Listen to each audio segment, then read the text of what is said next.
I'm going to talk today about shoulder injuries in the workplace. My goals with any shoulder injury when a patient comes in is understand their complaints and concerns, how they injured their shoulder mechanism, if they know, did it happen, like it just started hurting, or do they remember exactly what happened?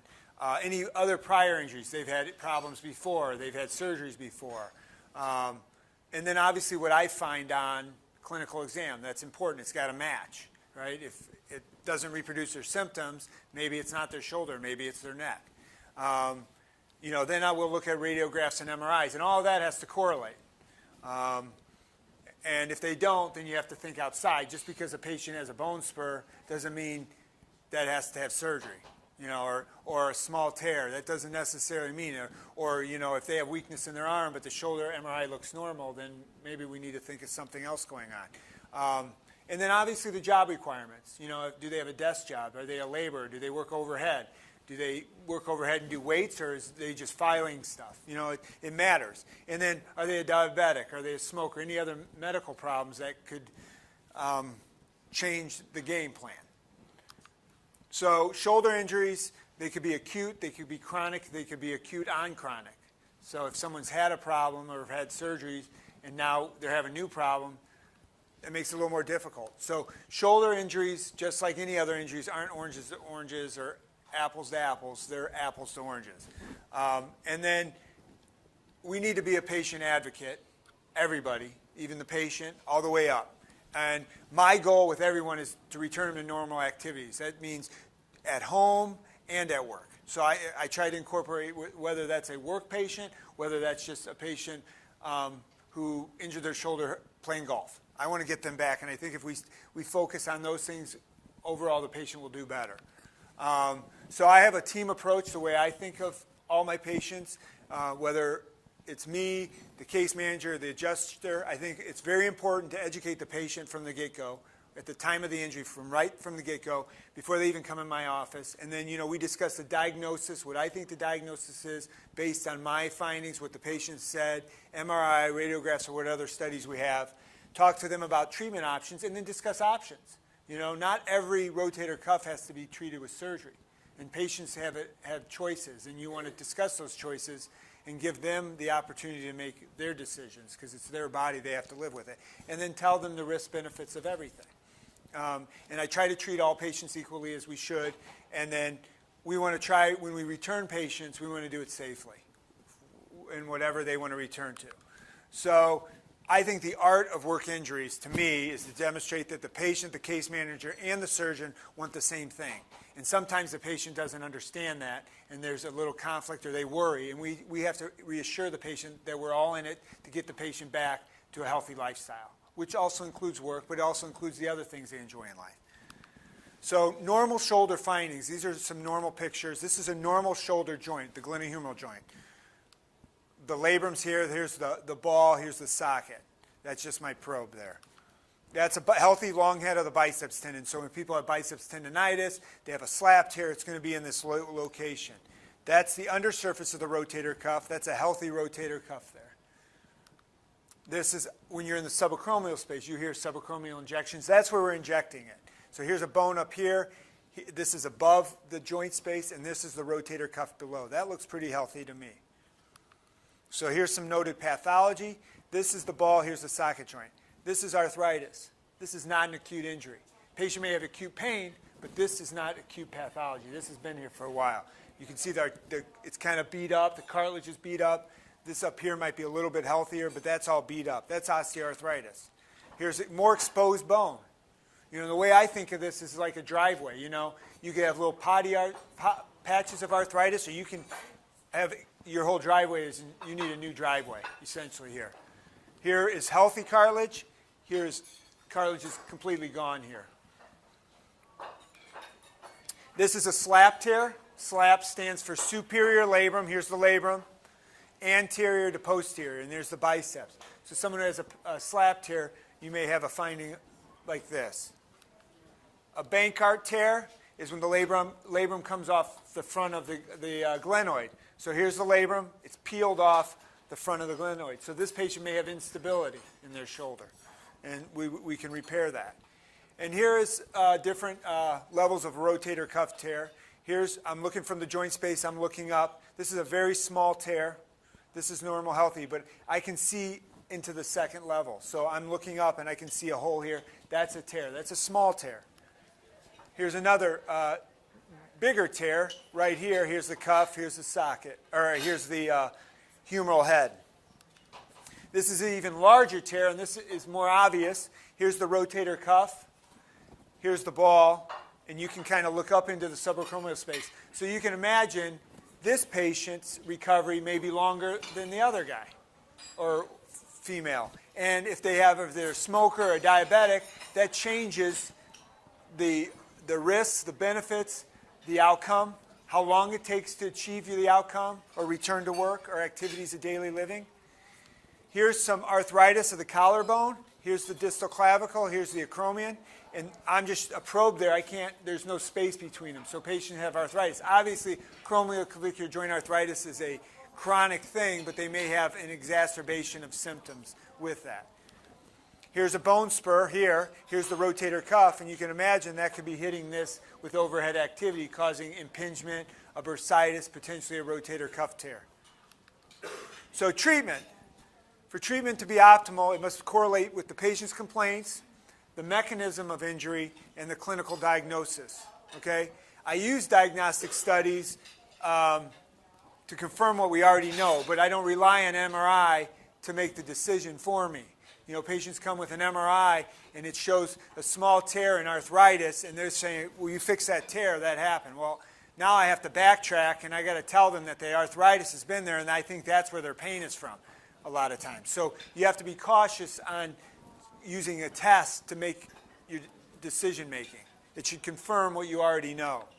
So treatments obviously are dependent on my findings, on whether it's acute or chronic, and the patient's activities. And this includes their work duties. You know, are they a smoker? Are they diabetic? They have bad heart problems. They're not a surgical candidate. You have to consider all of those risks when you're deciding on your treatments. And obviously their age, on what you're going to do. What kind of treatment are you going to do? And then, you know, the basics for treatment, you obviously need to know their job status so you can give restrictions. If they're at a desk job and they have shoulder problem, well, they could probably go back to work. Or, you know, one thing, you know, it's truck drivers. You know, driving the truck is just part of a lot of what they do. They have to climb into it on a ladder a lot of times. It's not stairs, really. It's a ladder. And they got to use their arms to get in. Well, if they have a bad shoulder, it's very difficult to get into that truck. Or if they have to strap stuff onto the back of the truck or climb up on the back of the truck. You know, those things are difficult, so I have to keep that in mind. Physical therapy, I think that is very important. And that has to be included with a home exercise program. You know, I always tell my patients, you know, if you want to learn to play the piano well, you have to practice every day, even without lessons, you know, specific lessons. You got to do it every day. So your therapy isn't just when you go to the therapist. You have to do it every day, 3-4 times a day. Anti-inflammatories, occasional cortisone injection, but it starts with educating the patient. And then surgery obviously comes into play sometimes when the conservative management fails. At times it's in the initial treatment depending on what we find. And then you need, at that point, or even before that, you need to discuss with the patient what the expectations are. You know, pain management. You know, you're going to get pain meds for this amount of days. You know, in 2 weeks, are you going to still be sore? Yeah, but we need to start taking you off these pain meds. You know, you need to do the therapy. You'll be going back to work once you can drive, or you know, you have help at home. They can get you to work, or different things of that nature. Yeah, but I can't do my normal job. Well, we were going to work with restrictions. It's important. It's part of the healing process to get you back into the workforce, get you back into your normal life. You know, sitting on the couch all day you're just not normal. You just don't feel right. Most patients, even when they fight you about going back to work, when they get back in their normal life, they feel better. We all do, you know. So here's some pictures of just some surgeries. I don't know how many of you have seen these surgeries or no. If you have questions, you can stop me. But this is a bone spur. So when we do a subacromial decompression, we're going to shave off that bone spur here. There's a rotator cuff. So we're going to open this space, kind of let the rotator cuff breathe. I like to use that term. So that's just shaving off. Here's still the edge of it, and then that's afterwards. So I've opened up that space here. Okay. Distal clavicle, we can resect part of it to open up the space so they're not feeling the two bones hurting like an arthritic pain. So for rotator cuffs, as we mentioned, they can be acute, they can be chronic, they can be both from a fall, repetitive use, or one motion like a jerking motion. You know, if your arm gets traction on it, or something falls and you grab it. You know, patients say, I can't lift my arm now. And it's dependent on the size of the tear, mobilization of the tissue. If the tear has been there for a year, it's going to be hard to mobilize that tissue. It scars in, makes it more difficult. If the patient is older, smoker, diabetic, their tissue quality is not going to be as good in a healthy younger person. It just isn't. You know, do they have arthritis? So that's going to affect. If they have a rotator cuff and they have arthritis of the shoulder's already stiff from the arthritis. When we fix the rotator cuff, it's going to be even more stiff, and they're going to have more difficult problems. So you have to always keep that in mind. You may want to leave a small tear alone at that point. And then, so like I said, it's not apples to apples. So small articular side, we're looking the ball and socket joint. We're looking up at the rotator cuff, a very small tear, kind of like looks like the end of your jeans are frayed. Sometimes you can just smooth that out. Don't have to repair it. Here is a tear. This is a partial thickness tear. It's not a complete tear, so you can't see up, but this tendon here is really thin. So I stick a needle from out, and I'm feeling it. And I kind of, over the years, I've sensed that's really thin tendon. So this helps me locate it when I go up top for the repair. So there's my needle. I'm feeling that tendon, and it's really thin. Probably, you know, there's probably less than 50% of that thickness of the tissue left. So that's a painful cuff tear. There's another tear, small tear. There's a larger tear. You can kind of look up at the hole. So there's looking from the top and down. So my probe is in the hole. Here's the humeral head. Here's the footprint. Here's the cuff. That cuff belongs over there. So I'm going to just drill a hole in the footprint, put an anchor in. On the end of that anchor is it's suture, but I like to call it fishing line. Patients kind of understand that a little better. And I'm going to tack that tendon down to the bone and do the repair. And there's different sizes. That's healthy tissue. There's afterwards. There's a little bit bigger tear, but it's relatively small. Tissue quality looks pretty healthy. So, you know, this patient we may be able to move them faster. Different anchor, but still a repair. Okay, I would call that a small tear. We can move them at a normal pace. A little bit bigger tear, but the tissue quality looks good. Decent sized tear, tissue quality good. But if you look at this tear, tissue quality, you can see it's more chronic. You know, it's kind of smoothed out because it's been there a little longer. Here, it kind of looks like 3 layers. We call that delamination. So the tissue quality is just not going to be as good. And I know that right here. There's some scarring here. This tissue just does not look as healthy. So in my head, I may have to move this patient a little slower. I'm going to use more anchors to repair this tendon. And I'm pulling on that tendon saying, okay, that doesn't want to mobilize, doesn't want to move as well. So we don't want to pull that tendon back and it's under tension because it's just going to re-tear and it's going to fail. This tissue looks not very good at all. So smoker, diabetic, second try at surgery. But we're going to repair it.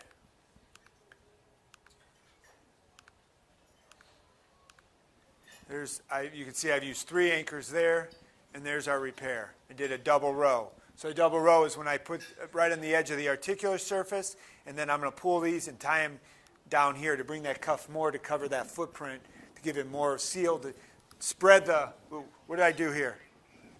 Oh, there you go. So to spread the surface here, the pressure, if you just put 1 anchor in and try to hold the whole tendon, it's going to be pulling on that 1 anchor and it's going to tear through. But you spread the surface area where the forces are, it'll minimize that. Here's the cuff repair afterwards. Repair. So you can see there's different ways, different amount of anchors I am using to repair different types of cuffs. What tissue quality, size of the tear. So this is a large tear, and tissue quality is poor. So I'm going to augment this, and I don't know how many of you have patients that have had grafts or bone marrow stem cell aspirations, PRP. I don't know how much. I'm not going to get too much into biologics from that standpoint, but sometimes we use grafts to augment our repair, to give reinforcement. And there's different types of grafts. You can use one that's structural that gives you immediate security, or ones that just give the biologic to help rebuild the tissue. In this case, this is going to do both. It's going to give a little more support early on so it doesn't re-tear, and it's going to hopefully become the patient's new tendon. So I was able to repair the tendon initially, but I was not satisfied with the repair, so we grabbed a graft, and this is a dermal patch, someone's skin from a cadaver, and outside the shoulder, I'm going to prepare the graft, and then arthroscopically, I'm going to bring it into the shoulder and lay it over his own tendon to augment it. So that's outside the shoulder. This is one of my portal holes, and we're going to just draw it into the shoulder and repair it over. Okay, so when you hear if a patient, someone requests, this patient's got a bad tissue, he's a smoker, it's a re-tear, I would recommend an allograft or an augmentation with that. That's what we're talking about. And it can help the patient, because the worst thing would happen is if it fails, then what do? You go back in and keep doing the same thing over and over, and every time it's worse and worse. So that's why sometimes we recommend these. So this is a tear. This is the patient's rotator cuff. This is the humeral head. This tendon needs to go all the way over here. This tendon is not going to reach here. So there's a procedure, I don't know how many of you heard of it, superior capsular reconstruction. Everyone hear of that? No? So we are not making the patient a new rotator cuff like the prior procedure. Okay? When we make a patient a new rotator cuff, we are attaching that graft to the muscle so it becomes a new tendon. With the superior capsular reconstruction, we are making them a new capsule. This patient's supraspinatus, the rotator cuff portion on the top, is not going to work. We can't use it anymore. All right? We can't fix it. We can't bring it over. So we're going to attach the soft tissue graft to the glenoid, the top of the glenoid, and the top of the ball. And the theory is it's going to push the ball down to center it with the humeral head and the glenoid centered so that your other tendons can function. So someone who has a supraspinatus tear, a big tear, especially if it's chronic and it slowly tears with time, the other muscles can still function and they learn to adapt. So they still keep the ball centered in the socket. Where we have a problem is when that ball doesn't stay centered in the socket and the ball wants to ride up, those other muscles, the other rotator cuff muscles, have a difficult time working. So then people have problems. And we see that with acute tears. So these chronic tears, a lot of times people can function for a while. But in any event, so what I'm going to do is I'm going to attach the graft, which is a thicker graft, to the top of the glenoid and the top of the ball to push that ball down so these patients can use their shoulder almost normally. So I'm going to drill it. I'm putting holes in the humeral head. There's my graft. It's a bigger, thicker graft because I need that size. I need to be able to push that shoulder down, and I need the support without worrying about it tearing. And this can be done very similar through little portals. I don't need to make a big incision. And so that's the graft afterwards. So the rotator cuff on the top is essentially gone, but there's the graft on top, and that's afterwards. And then here's the subscapularis, and this is the infraspinatus, the rotator cuff in the back. And I tie it to it, so now it's just pushing it down so the ball can stay center. So this really helps. Now, the strength-wise, patient strength, they'll ask me, can I get my strength back? Well, yes and no. Number one, it's for pain, it's for function, so you can lift your arm. I do think they get strength back in the sense that because they couldn't lift their arm or because it hurt so bad, they didn't want to do it. Now they can do things. You're not recreating the supraspinatus, so they don't get that strength back, but they're able to use their deltoid properly now, so they do gain strength in that sense. So we're going to move on to some articular stuff. Here's a biceps tendon. This is very healthy. This is the long head of the biceps tendon. That looks pretty good. You also see us, sometimes people do biceps tenodesis with a rotator cuff repair. And a lot of times we do that because the biceps is inflamed or injured as well. But we also do it because when we repair our rotator cuff, the way we repair it, we're putting those anchors on the footprint, and the biceps is right there, and we get scarring. So then after the rotator cuff heals, patient now develops biceps tendonitis, and you got to go back and take care of that. So it's much easier to do them all at one time, not have to worry about that later, and able to get the patients back to their normal quality of life sooner. But a lot of times it's involved as well. Here's what we call a superior slap tear, superior labrum anterior posterior. Biceps tendon is attached to that. So a traction injury, something falls or their arm's pulled, they'll they'll tear right here, and they'll kind of develop some biceps tendonitis. So instead of fixing the slap tear a lot of times, we'll just move the biceps because the outcome's more reproducible. We're seeing less complications or less complaints afterwards, even in our younger population, like 20s. Here we repaired it, but a lot of times here's a little bit of tendonitis. We'll just cut it and then reattach it distally, subpack, or you can do it intra-articular. Here's some inflammation. Patient has some biceps tendonitis, so we'll cut it. Here's a Bankart tear. The labrum's pulled off. This patient may have some instability, the ball popping out or feeling the shoulders loose like they don't trust it. So we'll drill some holes in the bone on the edge of the glenoid and sew that around the labrum and bring the labrum back to its native position. Posterior labral tear.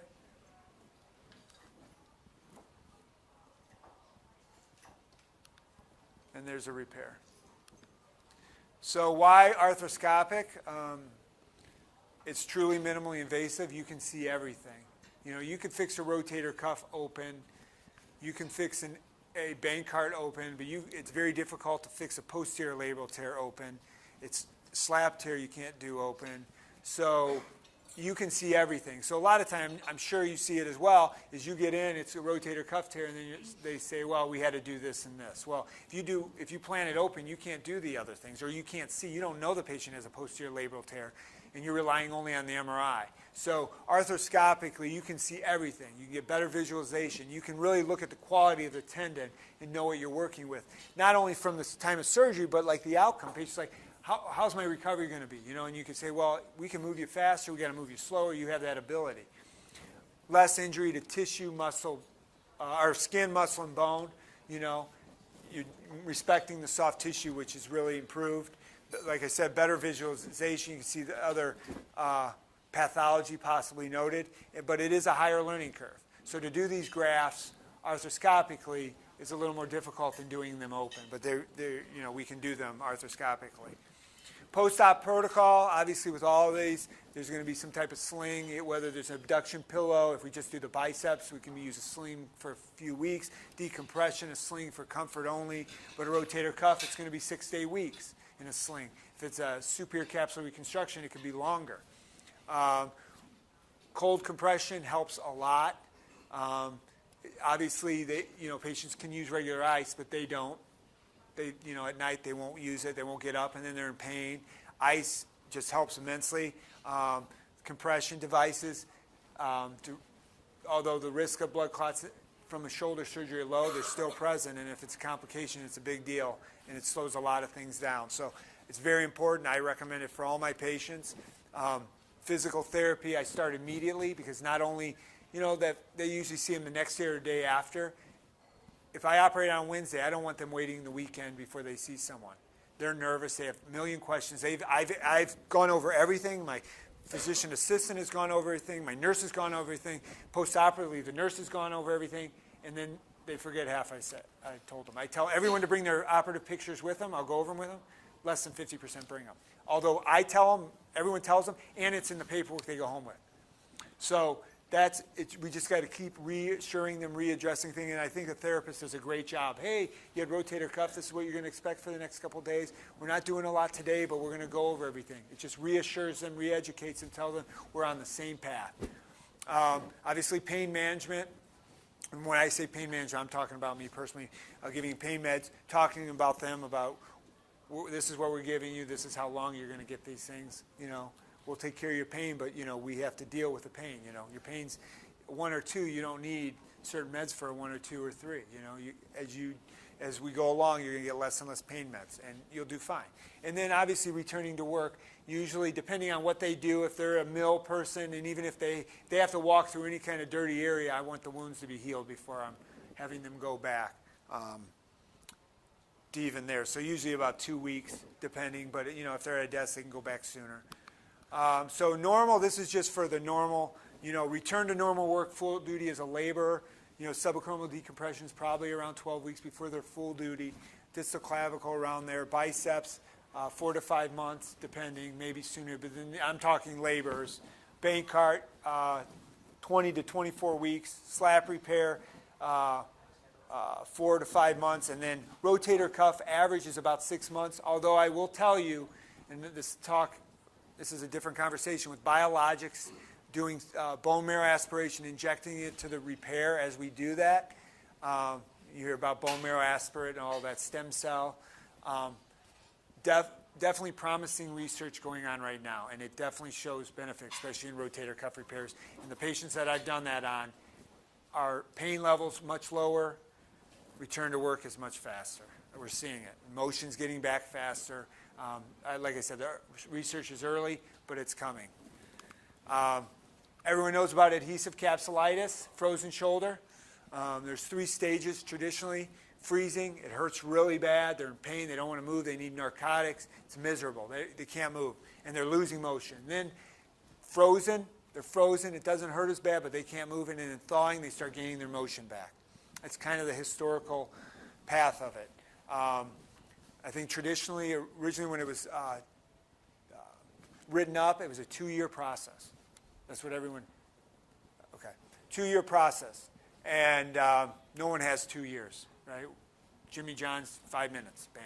So no one has 2 years. So we need to get them through their freezing stage because that's the worst of it.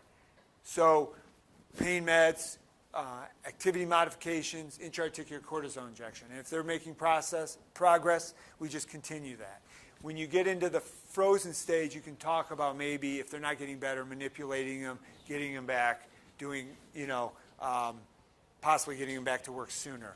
Or if they're doing well, you can just keep riding that to get their motion back. Risk factors, trauma, radiation, diabetes. So we initially start, obviously, the conservative management, but if it comes to a manipulation versus manipulation with a capsular release, start therapy that day, every day for several weeks, and then you start weaning the therapy. Arthritis. Obviously, I wanted to talk about it. It's a chronic condition. It can be due to a trauma, but at work, a lot of times we see it's an exacerbation of a pre-existing condition. Treatment, obviously conservative, rest therapy, intra-articular injections, and then possibly surgery would be some type of joint replacement. And so here's general arthritis, ball and socket joint. There's no space, but the ball is centered well. So, just looking at this x-ray, obviously examine everything, but this rotator cuff's intact. This patient, the ball's riding high. That rotator cuff cannot be fixed in this patient. So what do? You can't treat them the same. So that's where the total shoulder comes in. This is more of a anatomic shoulder, and you can pretty much go back doing a lot of what you do normal, maybe a few permanent restrictions. This is a reverse. This is taking the place of the rotator cuff so the deltoid fires. It can do its job. This would have much more restrictions. What age do you recommend? So for these both, so for a primary, obviously it's osteoarthritis. The older, they're metal and plastic. They're going to wear out with time. If you're a laborer, obviously you don't want to put it in at 30 years old. They're going to wear it out sooner, and they're going to need revision, and revisions don't do as well as I've spoken about. So you would like to, as long as possible, but if there's nothing left, this is all you had, I'm willing to do it. Now, textbook answer for reverse is 70 years old. You don't want to do it before 70. But generally, we don't wait. We've done them in 40-year-olds if you have to do it. She's rheumatoid arthritis. There's nothing else can be done for her. She has a reverse. I think she's 30-something years old. There's nothing. Yeah, she has hip replacements. She has knee replacements. 30-something, but she's advanced. Her life's miserable. She's so wonderful, nice. She's always has pain, but she's like, she's real. She has a lot of pain, but her shoulder's so much better now. And I don't know how long it's going to last, just like her hips and her knees. But right now, she's comfortable. Making her wait till she's 70, that's not right. So you got to look at all aspects. But like this person's not going back to working at the mill and doing heavy labor. They have to understand that before. This patient can do some. This patient, no. So any questions?